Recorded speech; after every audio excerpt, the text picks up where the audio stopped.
Assalamualaikum warahmatullahi wabarakatuh. Jumpa lagi bersama saya Hadi di channel Ngulik Sejarah. Pada video kali ini saya akan kembali lagi membacakan suatu kisah misteri nih, yang kali ini masih tetap berjudul Rumah Bekas Tumbal, yang memasuki part yang ketiga, yang sekaligus menjadi part akhir dari keseluruhan alur ceritanya. Cerita pada kali ini masih tetap ditulis oleh Manavila. Nah, bagaimana kelanjutan ceritanya dan akhir dari keseluruhan ceritanya? Mari kita langsung saja menuju ke ceritanya. Perhatikan baik-baik karena saya akan memulai ceritanya berikut ini.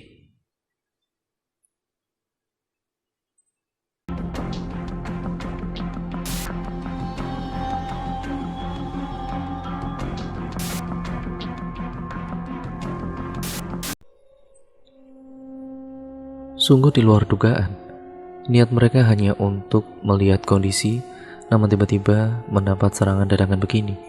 Hamid mengangguk, namun tetap bersiaga, berjaga-jaga jika terjadi sesuatu di luar kendali. Selanjutnya Pak Rusti mulai merapal sesuatu. Bibirnya bergerak cepat, lalu kemudian melakukan gerakan silat di depan sesuatu yang tidak kasat mata. Pertarungan sengit pun tidak dapat dihindari.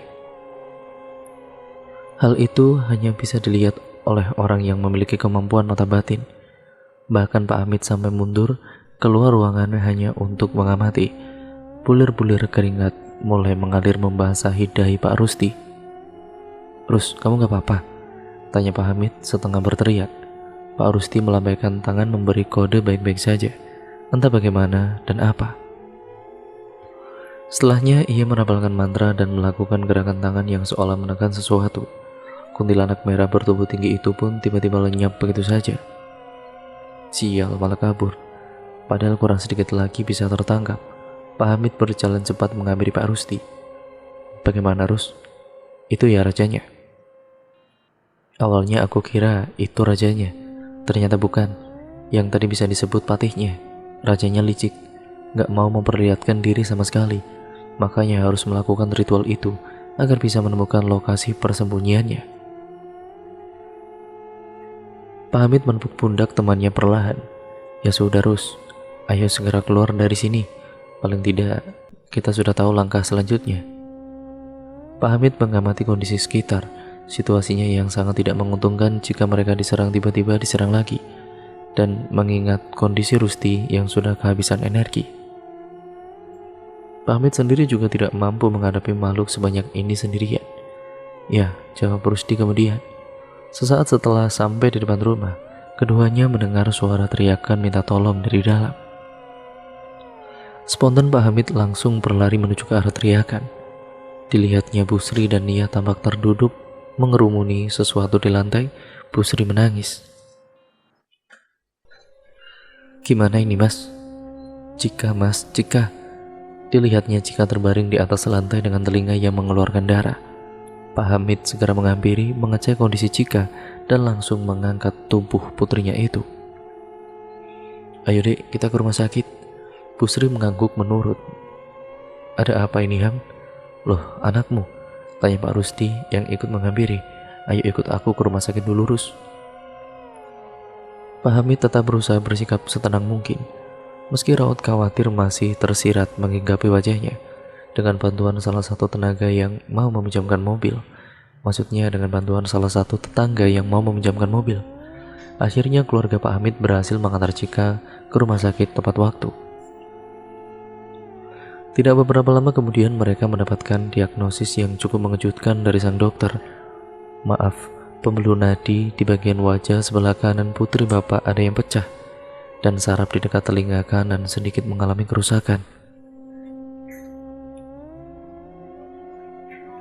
"Lalu bagaimana cara penyembuhannya?" tanya Pak Hamid yang sudah tidak bisa menyembunyikan rasa khawatirnya lagi. "Bapak tenang saja, masih bisa disembuhkan dengan operasi, namun bukan di sini. Saya akan memberikan rujukan ke rumah sakit baptis di kota. Hanya dokter yang berada di sana yang bisa melakukan operasi tersebut." "Iya, lakukan apa saja yang terbaik untuk anak saya, Dok."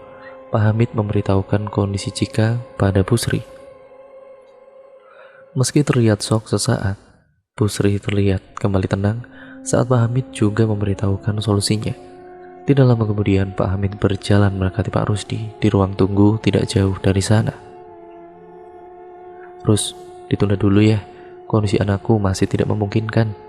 "Iya, gak apa-apa Ham, kamu yang sabar ya, nanti kabari lagi kalau memang sudah siap. Ya sekalian aku carikan hari untuk proses pemindahan." "Terima kasih Rus," jawab Pak Hamid kemudian. Setelah mengalami operasi bedah saraf ataupun menjalani bedah saraf, ya jika dirawat intensif di rumah sakit selama beberapa hari. Untunglah operasi berjalan lancar dan kondisi Cika semakin membaik. Namun hasil dari operasi tersebut menimbulkan bekas luka yang lain di wajahnya.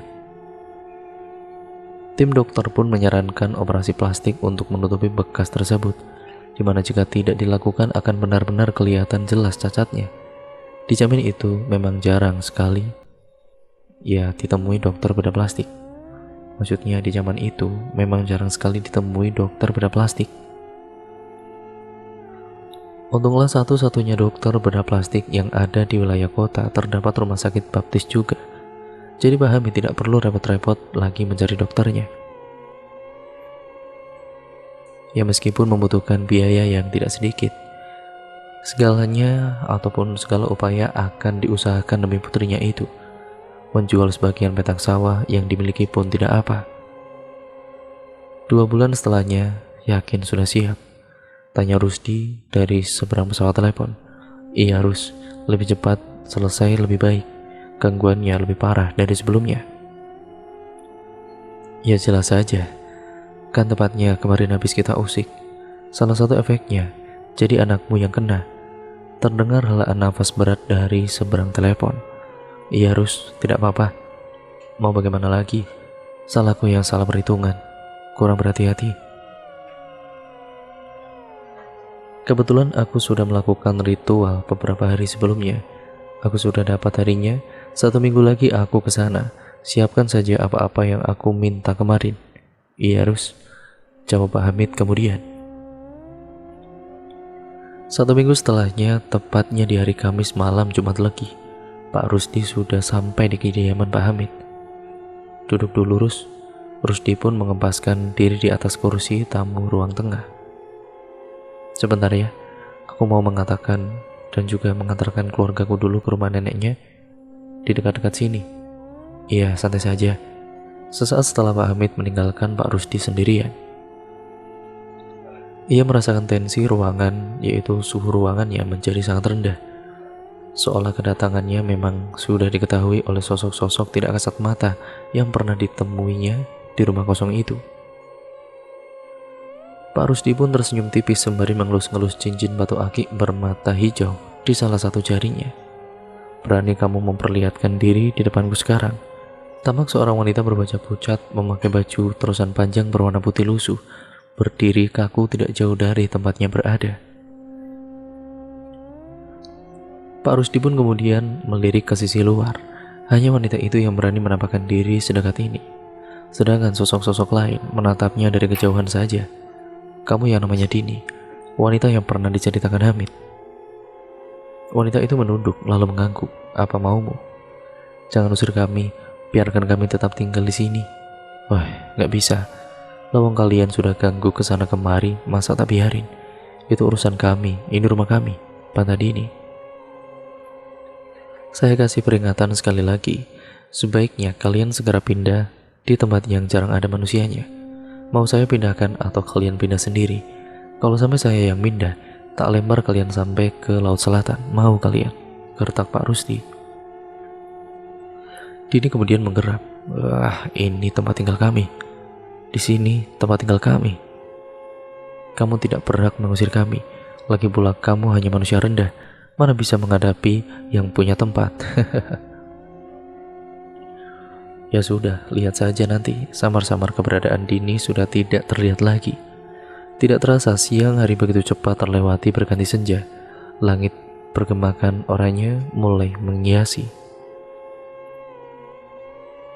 Sekelompok burung gereja berjejer rapi terbang menuju arah pulang. Tampak Pak Hamid yang mengelilingi rumah kosong sembari menabur segenggam garam dari sebuah kresek hitam. Tujuannya untuk memberi pagar batas agar makhluk yang ada di dalam tidak melarikan diri dan makhluk yang berada di luar rumah kosong tidak bisa masuk begitu saja. Kebetulan kompleks perumahan sedang sepi saat itu, jadi tidak ada yang akan menanyakan macam-macam apa yang dilakukannya. Dimulai habis Isya ya? Tanya Pak Hamid setelah menabur garam, lalu menghampiri Pak Rusdi. Iya, tepat pukul 8 malam.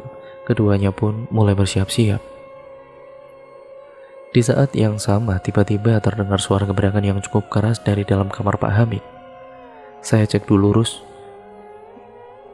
Ya, silakan dicek. Pak Hamid kemudian membuka pintu kamar. Ternyata salah satu pintu lemari jatinya terbuka. Tampak sesuatu yang dibungkus kain mori tergeletak di atas lantai. Pak Hamid pun mengambilnya. Di dalamnya ada sebuah keris. Sebuah keris hitam berukuran yang benar-benar sedang itu bergetar dengan hebat. Pak Hamid merapalkan doa lalu keris itu menjadi diam. Ia pun kembali meletakkan ke dalam lemari. Saat berbalik dan akan keluar kamar, benda itu keluar dan terjatuh lagi. Pak Hamid kemudian mengembalikan sekali lagi, hingga sebanyak 3 kali. Akhirnya ia menghela nafas sembari membawa keris berbungkus kain mori dalam genggamannya. Aku membawa ini gak apa-apa. Dari tadi keluar terus dari lemari. Kalau tidak dibawa pasti bakal buat kerisuan dengan yang lain. Sambil mengeluarkan pusaka tersebut dari bungkus kain mori. Maksud dengan membuat kerisuan dengan yang lain adalah membuat onar dengan pusaka-pusaka koleksi dan peninggalan milik Pak Hamid yang lain, karena tiap pusaka selalu ada isinya. Loh, itu yang mana? Tanya Pak Rusdi. Yang dari Aceh, Pak. Pak Rusdi berdecak. Pasalnya energi pusaka yang digenggam Pak Hamid saat ini saling bergesekan dengan kodam dan senjata yang dibawanya. Gesekannya itu tidak terlalu besar, hanya saja bisa bergejolak sewaktu-waktu. Bisa-bisa mereka sendiri yang kerepotan jika itu terjadi. Seolah bisa memecah raut tidak enak Pak Rusdi. Pak Hamid pun menenangkan. Gak bakal tak gawe, Rus, gak bakal tak copot tekan sarungi. Ya wis gak apa-apa. Kini mereka sudah berada di ruangan berdinding kain merah di dalam ruang kosong. Pak Hamid meletakkan sebuah Petromax di tengah-tengah ruangan sebagai penerangan. Suasana dalam rumah begitu hening dan dingin. Pak Rusdi mengeluarkan barang-barang persiapannya dari dalam tas dan mengeluarkan seikat tali putih, lalu kemudian menyerahkannya kepada Pak Hamid. Ini ikatkan pada pintu. Dari ujung yang satu ke ujung yang lain. Terserah mau diikatkan bagaimana, yang penting tidak lepas. Pinta dari Pak Rusdi. Setelah persiapan selesai, Pak Rusdi pun berdiri bersedekap lalu memejamkan matanya. Pak Hamid berdiri di belakangnya, melihat punggung Pak Rusdi mengamati sekitar sambil berjaga-jaga. Pak Rusdi perlahan membuka mata, angin dingin berembus pelan menerpa wajah. Diamati sekitar, dia berada di atas rumput-rumput ilalang, di tengah lahan yang begitu luas. Di depannya berdiri ribuan pohon mahoni tinggi, membentuk sebuah lautan. Langit malam begitu kelam, tidak menampakkan bulan, apalagi bintang. Ini sisi dunia lain. Ia pun mulai melangkahkan kaki menuju ke dalam hutan. Hutan pun begitu hening, tidak juga terdengar suara binatang. Pak Rusdi pun terus berjalan sesuai arahan bisikan yang didengarnya. Entah sudah berapa lama ia berjalan namun tidak terasa melelahkan. Hingga akhirnya langkahnya terhenti di depan sebuah gua. Gua itu begitu pekat. Tidak gentar Pak Rusdi ini kembali masuk ke dalamnya. Meski tanpa penerangan, kornea matanya tetap mampu melihat dalam gelap. Di ujung gua itu, ia melihat seberkas cahaya temaram. Semakin ia mendekat, semakin jelas bau anyir yang terhirup masuk ke saluran pernafasannya. Begitu sampai, matanya sempat terbelalak. Bagaimana tidak, di dalamnya terdapat puluhan atau mungkin bahkan ratusan bayi berdarah-darah tergeletak begitu saja. Bayi-bayi itu masih bergerak-gerak meski dalam kondisi mengenaskan. Ada yang kepalanya terputus, sebelah tangan atau kakinya hilang, separuh badannya hancur, dan lain sebagainya. Bahkan ada yang masih dalam kondisi bayi tragan atau bayi keguguran, seperti segumpal daging atau kondisi tubuh yang belum sempurna. Perlahan Pak Rusdi melangkah dengan hati-hati melewati kumpulan bayi tergeletak itu. Suara tangisannya mampu memegahkan telinga. Jadi ini bayi-bayi tumbal itu. Lalu Pak Rusdi sampai di bagian gua yang lain. Di sana ia melihat sekumpulan orang-orang yang dirantai, dibelenggu di bagian leher, tangan, dan kaki. Orang-orang itu pun kondisinya juga sama mengenaskannya. Tidak jauh berbeda dari bayi-bayi sebelumnya. Di sana terdapat sebuah singgasana batu yang sangat besar, berdiri sesosok makhluk yang begitu sangat mengerikan. Makhluk itu berkepala kerbau lengkap dengan tanduk hitam yang kokoh, bertubuh manusia, sosoknya berjenis kelamin laki-laki, badannya tinggi dan kekar, bertelanjang namun tidak berkelamin, matanya merah menyala menatap tajam kepada Pak Rusdi. "Kamu yang sudah membabat habis anak-anakku." Pak Rusdi terdiam mendengarkannya. Ia pun menoleh beradu pandang dengan seorang lelaki gagah berpakaian perang zaman dahulu yang kini sudah berdiri di sampingnya. Sosok itu adalah kodamnya yang sudah menjaga keluarganya dari zaman nenek moyangnya. Rusdi mulai paham, pantas saja sedari tadi dia tidak menemukan sosok gaib satupun. Rupanya kodam miliknya sudah menghabisi kroco-kroco penjaga gua makhluk berkepala kerbau ini. Pak Rusdi melepas sarung keris yang sedari tadi dipegangnya, lalu menantang makhluk gaib berkepala kerbau yang diketahui bernama Kebo Cemeng. Sorot mata merah itu pun semakin menyalang. Ia pun kembali memanggil anak buahnya yang lain. Perhelatan berdarah tidak dapat dielakkan. Pak Rusdi bersama sang kodam mulai menyerang Kebo Cemeng beserta anak buahnya. Di alam nyata Pak Hamid mulai resah menunggu. Sudah 3 jam Pak Rusdi belum membuka mata. Dilihatnya bulir-bulir keringat menetes melewati dahi dan wajah Pak Rusdi, padahal kondisi ruangan begitu sangat dingin. Bahkan semakin membeku seolah berada di puncak pegunungan di malam hari. Tiba-tiba sesuatu berusaha menggebrak pintu ruangan. Pintu pun terbuka dengan sendirinya. Pak Hamid lalu berbalik, kuntilanak merah setinggi atap rumah kembali menampakkan diri, berusaha masuk namun terhalang tali putih yang terikat. Pak Hamid membaca-baca doa, membantu menambah pagar goib sebagai penghalangnya. Namun sepertinya kuntilanak merah itu sangat murka. Kekuatannya terbilang sangat besar bagi Pak Hamid. Entah sampai berapa lama ia mampu menahan serangan sang kuntilanak merah itu. Ilmu kebatinannya tidak sekuat Pak Rusdi, yang mana masih keturunan asli dari kerajaan Mataram.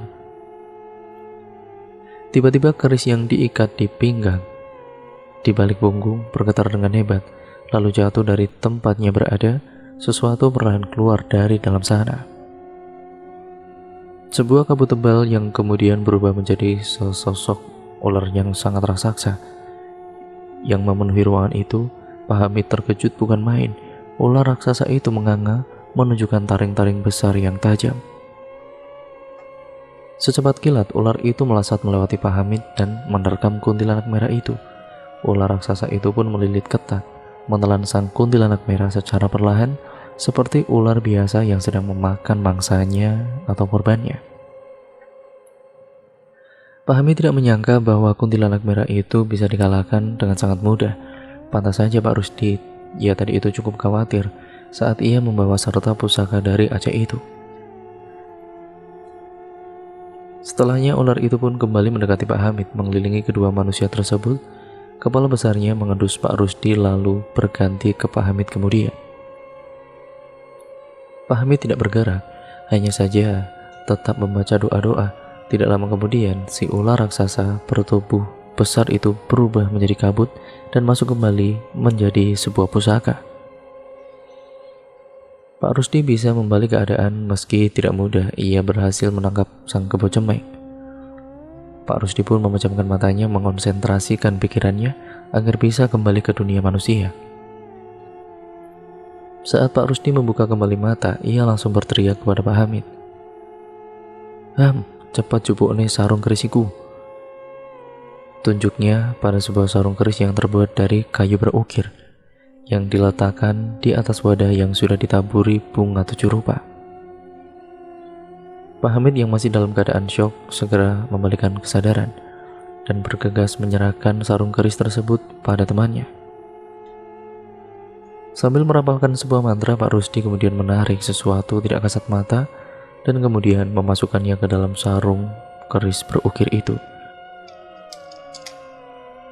Di tengah gagangnya terdapat sebuah batu berwarna merah. Pak Hamid pun masih takjub dengan peristiwa itu. "Enti wadai, mana wadahnya?" tanya Pak Hamid kemudian. Ia tiba-tiba teringat dengan wadah yang dimaksud oleh Pak Rusdi. "Ya, ini wadahnya." Wujud keris ini sendirilah sang wadah. Tiba-tiba kornea mata Pak Rusdi menangkap sebuah pusaka yang tergeletak di atas lantai. "Loh, iku kok di situ?" tanya Pak Rusdi kemudian. Pak Hamid pun kemudian masih mencoba mengatur nafas. "Iya, Rus, itu tadi penghuninya tiba-tiba keluar sendiri, lalu makan kuntilanak merah yang pernah kamu kalahkan dulu." Tentu saja Pak Hamid tidak bercerita, menyembunyikan bagian ular raksasa yang tadi mengendusi mereka. Pak Rusdi menggelengkan kepala mendengarnya. "Cuk, untung saja tidak membuat keributan saat aku sedang mencari wadah tadi." Pak Hamid tersenyum tipis. "Ayo kita pindahkan para penghuni rumah kosong ini ke tempat lain. Kamu maunya dipindah kemana?" "Pindah ke lokasi ke sana saja." Pak Hamid memang sudah mengevaluasi lokasi yang cocok untuk pemindahan dari jauh-jauh hari. Setelah proses pemindahan penghuni lama selesai, keduanya kembali ke rumah Pak Hamid. "Iki Rus, diminum kopinya," saji Pak Hamid pada Pak Rusdi yang sedang duduk santai di kursi tengah. Pak Hamid dan juga Pak Rusdi kembali melanjutkan obrolan mereka.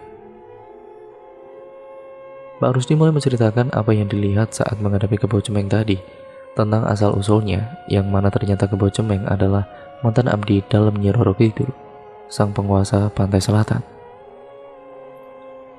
Kebo Cemeng diusir oleh sang ratu, yang mana hingga akhirnya ia menyesatkan manusia dengan menawarkan bantuan pesugihan. Manusia-manusia yang lupa dan gelap harta dengan jalan pintas akhirnya membuat perjanjian dengan sang makhluk berkepala kerbau itu.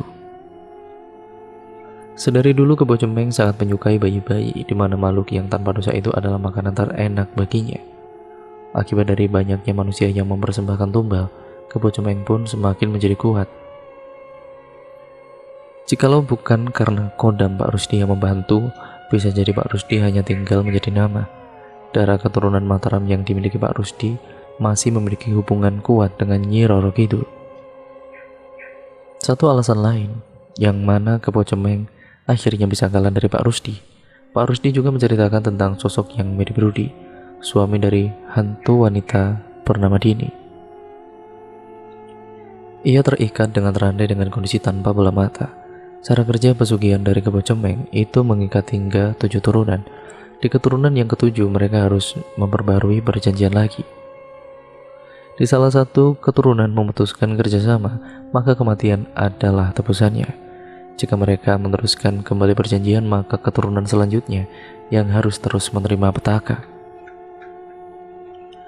Pesugihan dari Kebo Cemeng tidak hanya membuat kaya raya, tapi juga membuat sang pemilik perjanjian menjadi terlihat selalu muda dan mudah menarik perhatian orang di sekitarnya. Diduga Rudi adalah keturunan yang ke-7 yang juga memutus perjanjian dengan sang Kebo Cemeng. Itu mengapa akhirnya ia berakhir menjadi budak sang iblis, peminta tumbal itu.